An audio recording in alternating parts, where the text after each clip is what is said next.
এই শীতে এটা তো একবার বানাতেই হবে, না হলে তো শীত পুরো জমবেই না। তো দেখো, সবার প্রথমে আমি একটুখানি গরম জল করে নিচ্ছি গুঁড়ো দুধটাকে গুলে নেওয়ার জন্য। এটা দিলে কিন্তু আরও টেস্টটা বেড়ে যায়। তো কে কে বুঝতে পেরেছো যে আমি কি বানাতে চলেছি, অবশ্যই কিন্তু আগেই কমেন্ট করে ফেলো। এবারে আমি 1 লিটার দুধ নিয়েছি, যেটাকে আমি গরম করে নিচ্ছি, আর এই দিকে কিছুটা আতপ চাল নিয়ে সেটাকে ভালো করে ধুয়ে নিচ্ছি।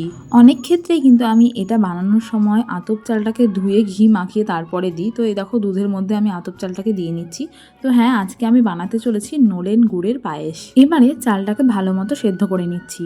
এমনি পায়েস করার ক্ষেত্রে তো আমি এলাচ, তেজপাতা, এমনকি কাজু কিশমিশও দিই।